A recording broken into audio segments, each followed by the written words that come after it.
Makanya Rumi ketika ditanya, kalau ini adalah gurumu, ini Tuhanmu, siapa yang akan kau sembah lebih dulu? Aku akan sembah guruku, baru aku sembah Tuhanku. Loh, kenapa begitu? Karena aku bisa mengenal Tuhanku lewat guruku. Itu yang disebut dengan syafaat. Itu yang disebut dengan wasilah. Kita akan bicara itu hari ini. Karena biasanya kalau kita bicara syafaat kan langsung ya, oh nanti katanya. Nanti ketika dunia ini dihancurkan, dibangkitkan, kemudian nanti dibariskan, kan gitu. Betul nggak? Gitu. Ya.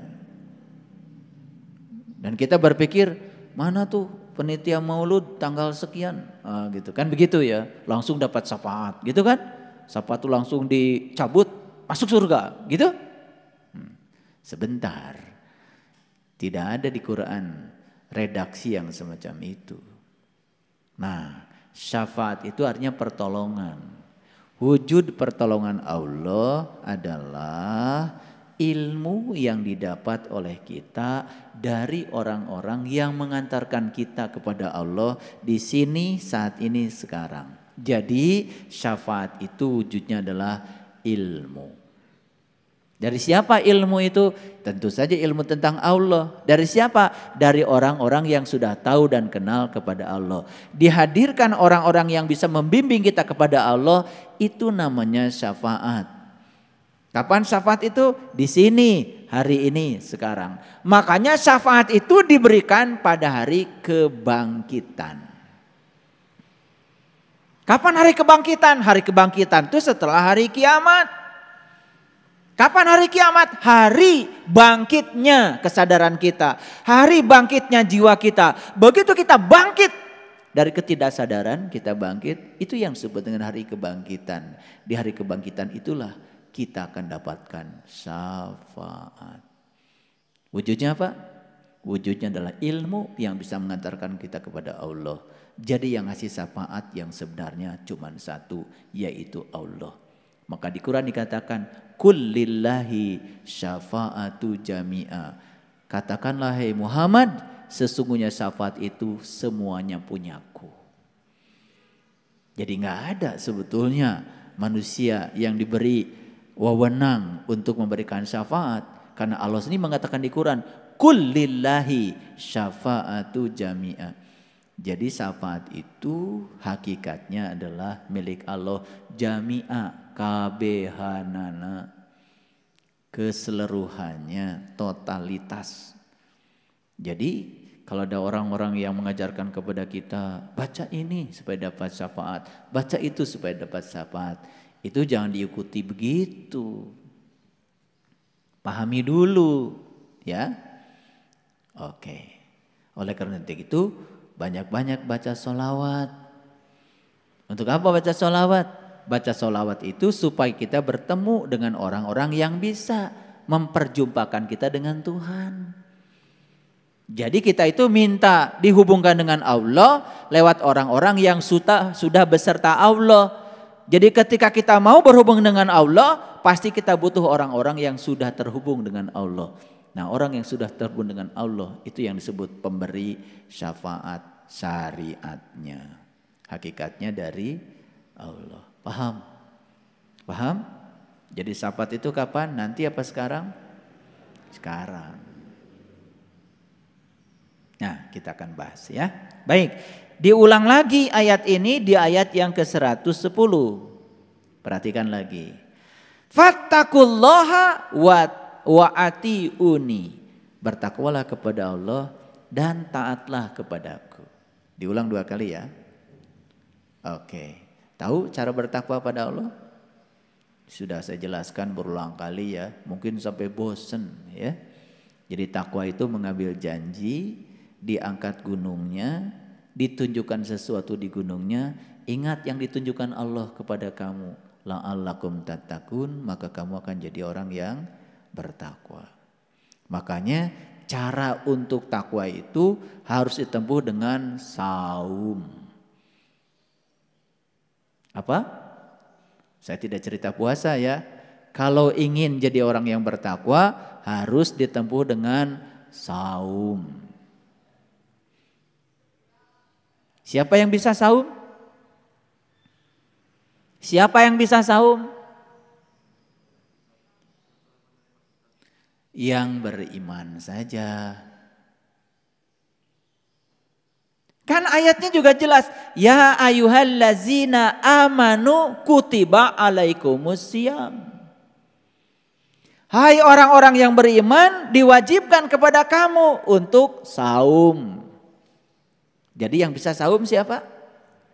Hanya orang yang beriman. Yang bisa menahan lapar siapa? Semuanya bisa. Mau iman, mau tidak iman, ngaku iman, mau siapapun nahan lapar. Bisa kan tiap hari juga lapar. Tapi yang bisa saum hanya orang yang beriman. Makanya Allah itu kata-katanya itu sangat efektif.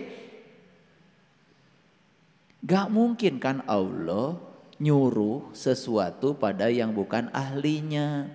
Paham? Allah itu kalau mau nyuruh sesuatu ya sama yang bisa. Yang gak bisa ya gak usah disuruh. Di luar orang yang beriman gak bisa saum. Puasa? Bisa semuanya. Anak kecil juga bisa kalau puasa. Saya gak cerita puasa kok, cerita saum. Emangnya saum dengan puasa bedanya apa? Kalau saum itu ada definisinya. Kata Nabi, lisoimi farhatani farhatun inda iftarihi wa farhatun inda liqa'i rabbih. Puasa saum itu kata Nabi apa? Satu terbuka, satu berbuka, yang kedua jumpa dengan Tuhan. Catat itu hadis qudsi itu. Apa saum? Satu berbuka, dua jumpa dengan Tuhan. Itu saum. Itu hadis qudsi loh. Lisoimi farhatani farhatun inda iftarihi wa farhatun inda liqa'i rabbih. Ada dua kegembiraan bagi orang yang saum. Satu ketika berbuka, yang kedua jumpa dengan Tuhan. Berbuka yang dimaksud oleh Rasulullah tentu saja bukan makan candil, makan kolak. Bukan. Berbuka yang menyebabkan jumpa dengan Tuhan. Berbuka apa kira-kira? Tuh. Beda? Maaf beda dikit ya. Kalian kalau udah nahan lapar pindahin makan udah merasa paling soleh aja. Langsung bikin spanduk, hormati yang sedang berpuasa. Memang yang sedang berpuasa harus dihormati. Yang saum gak perlu dihormati. Yang saum gak kelihatan. Betul gak? Iya. Saum kalau ditunjuk-tunjuk ke orang kan jadi aurat saumnya. Makanya yang saum gak pernah kelihatan. Kelihatan akhlaknya aja berubah. Kelihatan ulas asihnya luar biasa. Saumnya sih gak kelihatan. Yang kelihatan itu adalah Idul Fitrinya saja. Kembali dia menjadi jati diri yang sesungguhnya. Gitu. Jadi selama hidup ini kalian saum apa puasa? Sombongnya udah kayak apa? One day one juz. Tambah lagi. Kalau sudah tamat baca Quran 10 hari pertama langsung pengumuman di WA. Ketika ditanya ayat mana yang kamu mengerti, gak ada satu ayat pun yang ngerti. Yang penting tamat. Makanya begitu selesai saum, lalu merayakan Idul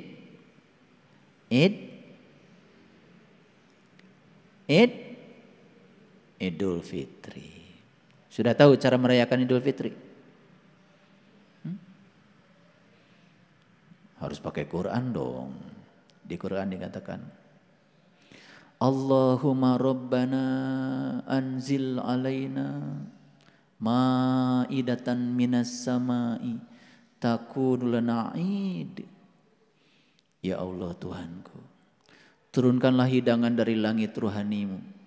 Yang turunnya hidangan itu merupakan sebuah hari raya bagiku. Gitu. Jadi hari raya itu dirayakan dengan turunnya hidangan dari langit. Kalian kalau hari raya hidangannya dari mana? Dari Pasar Baru, Tanah Abang, Ciroyom, betul? Sambal goreng kentang, ati, opor ayam.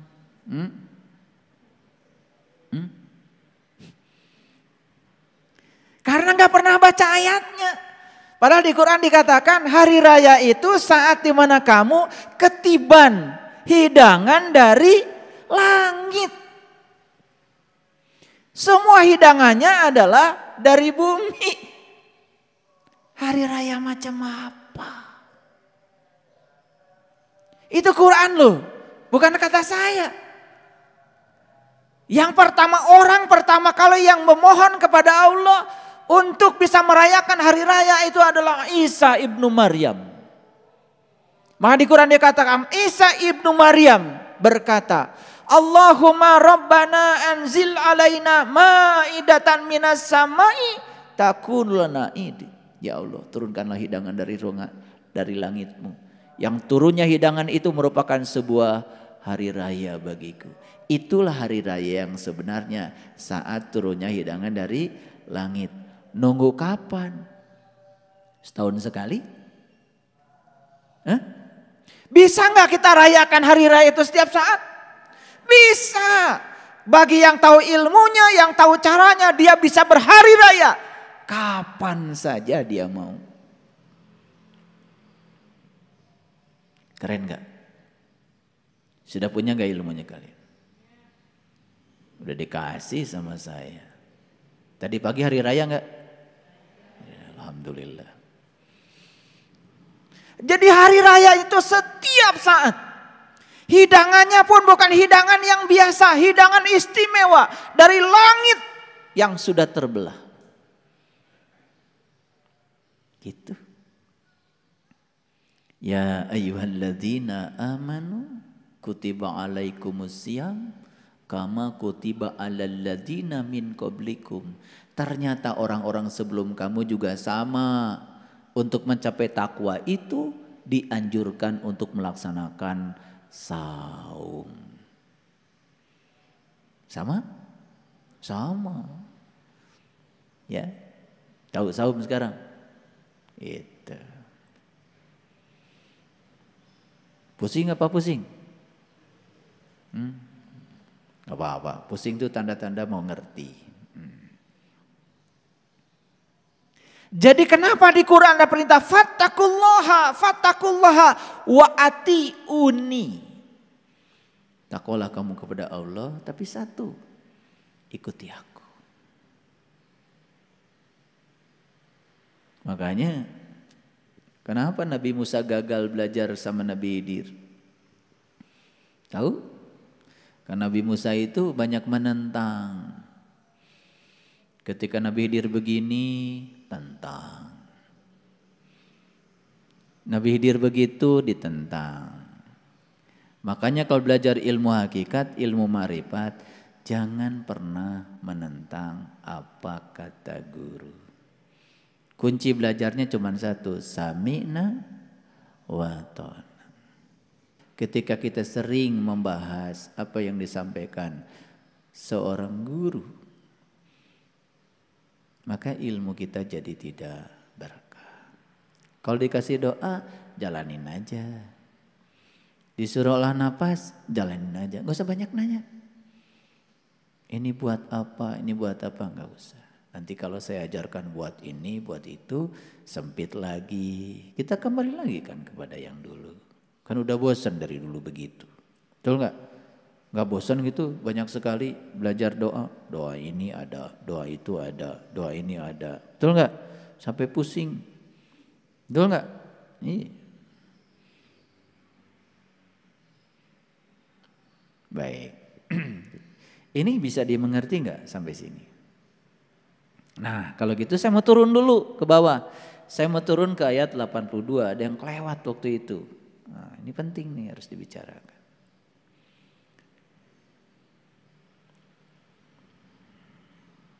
Coba lihat ayat ini.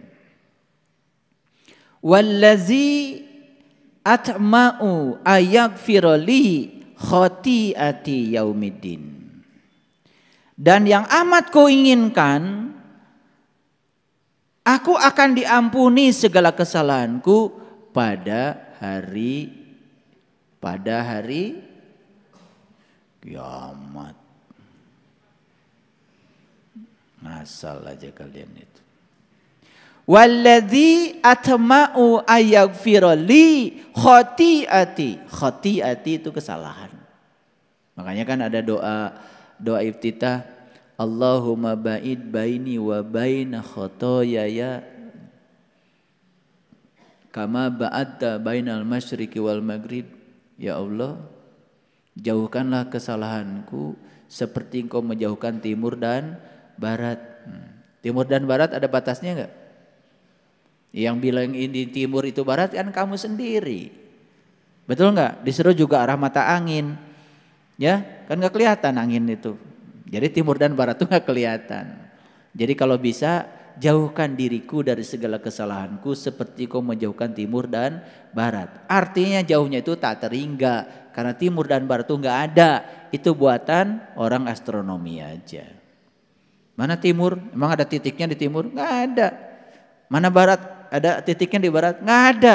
Timur dan barat itu adalah perasaan kita aja. Betul enggak? Iya, rarasaan. Ari panon poe eta terbit di mana? Ti palih wetan dari timur. Kebenaran itu rarasaan. Kebenaran atau rarasaan? Rasa atau perarasaan? Kalau kebenaran itu rasa.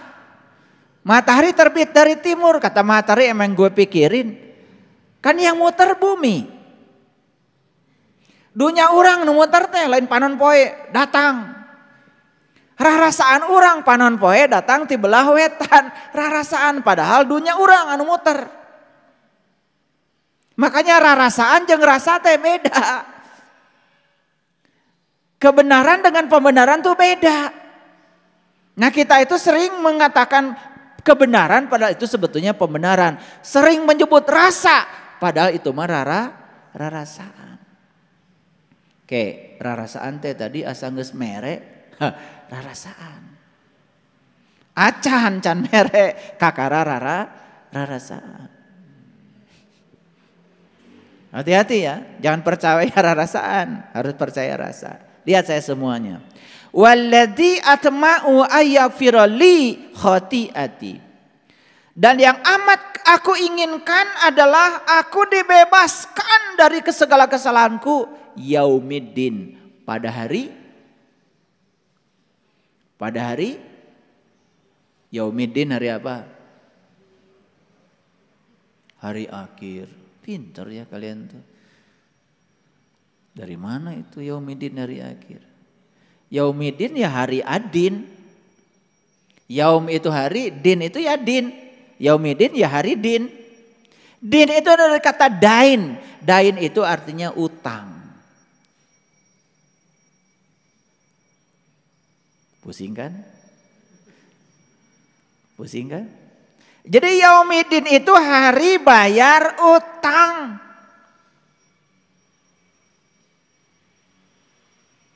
Hari akhir, ngarang aja. Kapan hari akhir? Tahu nggak hari akhir? Kapan terjadinya? Lah kalau hari akhir itu nggak tahu terjadinya kapan, kamu mau bayar utangnya kapan? Bayar utang tuh harus pasti waktunya. Coba jengkel nggak kalau orang bilang utang kamu kapan dibayar? Ntar kalau saya ingat. Jengkel nggak kalau orang bilang begitu? Semua utang itu ada perjanjiannya, harus dibayar tepat waktu. Paling juga ada restrukturisasi utang. Itu juga tetap harus ada waktunya. Ini perhatikan saya bicara, supaya ngerti semua, pinter dikit. Jadi ya Allah, Yang amat aku inginkan adalah aku bisa diampuni dari segala kesalahanku pada hari bayar utang. Itu terjemahannya.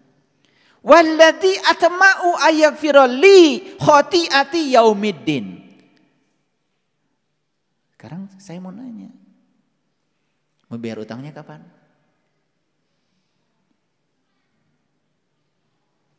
Mau bayarnya utangnya kapan?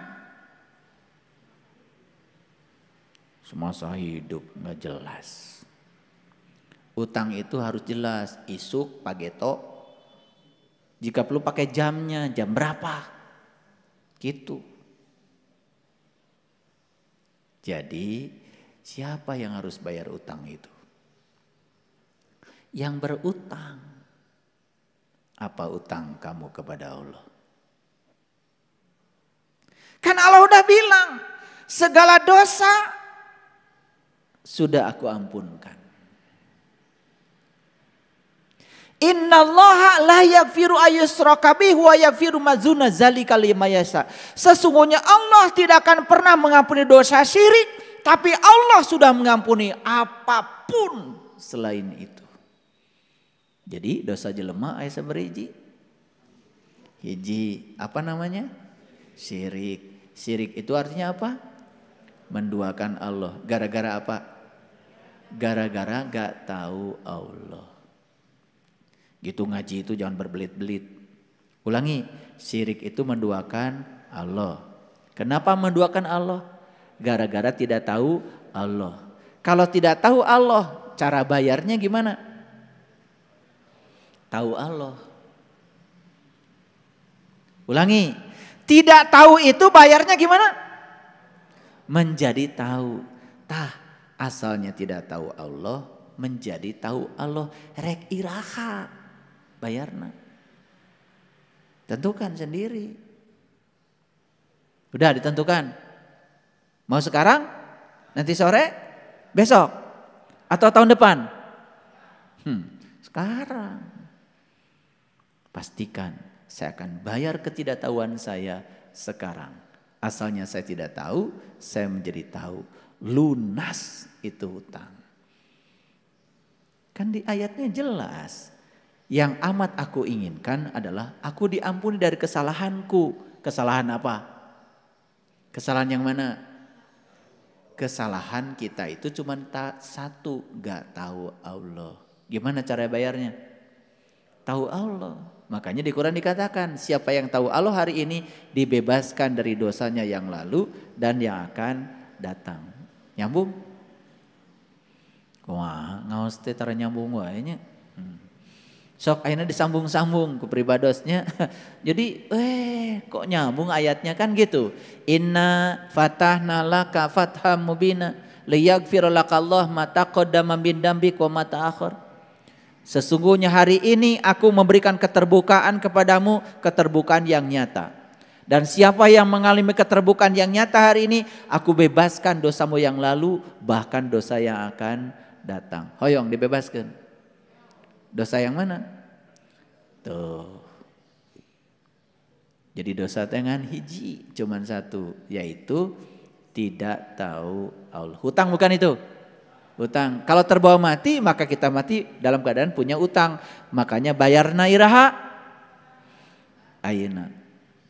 Gitu. Jadi pemberani bayar hutang teh tahun ditunda-tunda. Ayeuna bayar. Bisa mengerti? Ulangi lagi. Dan yang amat ku inginkan akan diampuni segala kesalahanku pada hari bayar utang. Gitu. Makanya harus ngerti sedikit bahasa Arab. Jangan ngikuti terjemahan terus. Kalau menurut terjemahan bayar utangnya iraha. Hari kiamatnya iraha. Jaga. Tepuguh atuh bayar utang teh kitu mah. Tepuguh waktuna. Cing Bapak Ibu. Bade yang namut artos kabang itaros kubang teh sabaraha peryogina 400 juta cekap. Kanggo naon? Mayar mobil. Oh, mangga orang etang saur Bang. Bade sabaraha tahun nyicil. Sok ditaros gitu. Ditaros? Gimana jawaban Bapak Ibu? Pokoknya suka-suka saya aja. Kalau saya punya uang nanti saya bayar, kalau nggak punya maaf ya. Kira-kira bakal dapat kredit nggak dari bank manusia model kayak gini? Ya enggak. Pastikan dulu berapa tahun. Saur bank teh 4 tahun, bunganya setahun sakieu. Flat. Etang ku bank teh. Tah sabulanna maneh teh kudu mayar sakieu. Sanggup? Tanda tangan di notaris. Tanda tangan. Kudu puguh. Eta hutang ka bank wae kudu puguh. Ieu mah hutang ka Allah. Teterang Allah cok atuh bayar teh ayeuna. Gitu wungkul. Udah bayar utang? Ya, bayar ya. Ini ngerti nggak yang saya omongkan? Nah, nanti kita simpulkan satu. Jadi nanti yang terpisah-pisah selama ini tuh ya jadi satukan, menjadi satu kesatuan. Baik, ya. Saya akan yang ini kan udah kita bahas minggu yang lalu, ya toh? Itu. Nah, sekarang saya akan naik lagi ke ayat yang 100 berapa tadi? 102 ya, 102. Oke, baik. Nah, untuk menuju 102 itu saya akan mulai dari sini. Baik? Silakan lihat sini semuanya.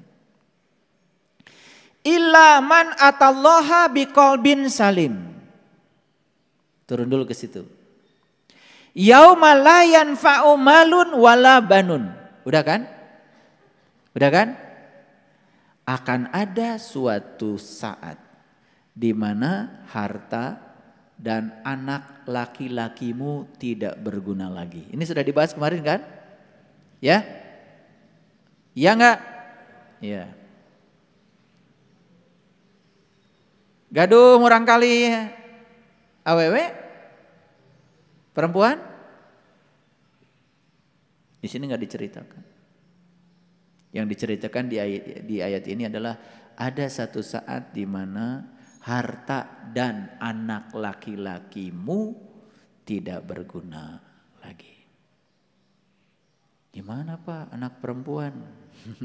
Pasti gitu ya. Kalau nggak belajar ilmu hakikat, laki-laki itu selalu lambang dari ruhani. Jadi harta dan anak laki-lakimu itu jasmani ruhani kita itu udah nggak berguna lagi. Udah dibahas minggu yang lalu ya, jadi saya tidak akan bahas itu. Tetapi yang paling penting ini sambungannya. Illa man atallaha biqalbin salim. Kecuali orang-orang yang menghadap Allah dengan kolbu yang damai. Lihat saya semuanya. Jadi orang yang setiap hari menghadap Allah dengan kolbunya yang damai. Menghadap Allah perlu kolbu enggak? Perlu kan? Kan itu memang alatnya. Nah orang yang kayak gini nih harta dan anak laki-lakinya selalu berguna.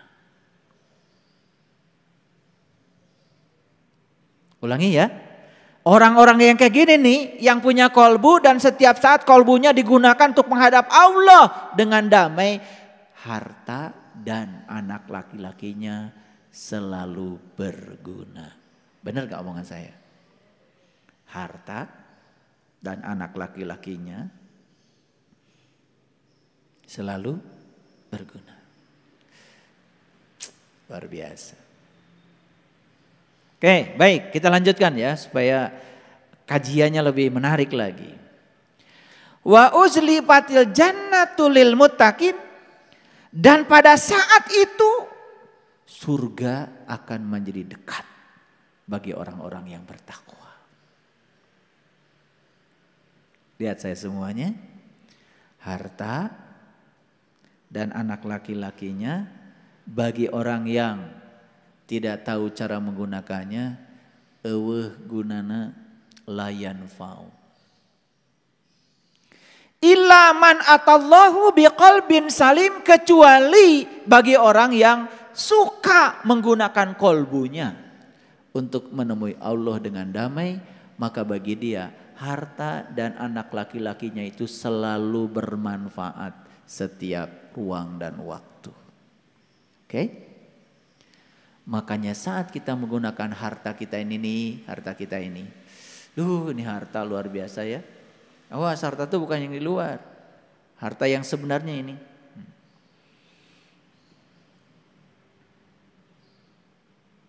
Bis 100. Tanah ratusan hektar. Sawah punya, ladang punya, kebun punya, pabrik punya. Kapan itu berguna? Kapan berguna? Kalau masih ada napas. Begitu napasnya berhenti, ada gunanya? Ada gunanya? Nah, orang yang tidak bisa menggunakan kolbunya, lagi bernapas saja sudah nggak ada gunanya hidup. Apalagi sudah tidak bernapas lagi. Saya mau nanya Bapak Ibu, kalau gitu harta yang paling besar itu yang saya sebut tadi, sawah, kebun, mobil, itu bukan? Atau napas? Cing, bari naros. Ari aya negara do napas? Beunghar atuh. Tuh. Beunghar teh di dieu inu napas. Berarti Bapak Ibu orang kaya? Yes. Bisa lihat saya nggak sekarang? Bisa.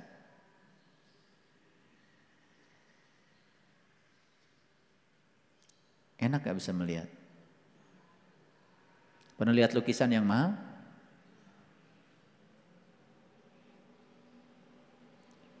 Itu lukisan yang mahal berguna bagi siapa? Bagi siapa? Bagi yang bisa melihat. Itu lukisan yang mahal. Mahalnya tuh di mana? Di dieu tah mahal teh. Kalau tidak bisa melihat mah gak ada harganya tuh lukisan. Ada gak orang buta beli lukisan mahal? Nu meuli lukisan mahal mah nu boga duit jeung bisa neule. Betul gak? Jadi mahal tuh di lukisan atau di sini? Lihat saya gak sekarang? Kaya gak kalian? Jadi beunghar teh di dieu hiji. Di dieu hiji. Di dieu hiji. Di dieu hiji tah eta beunghar teh.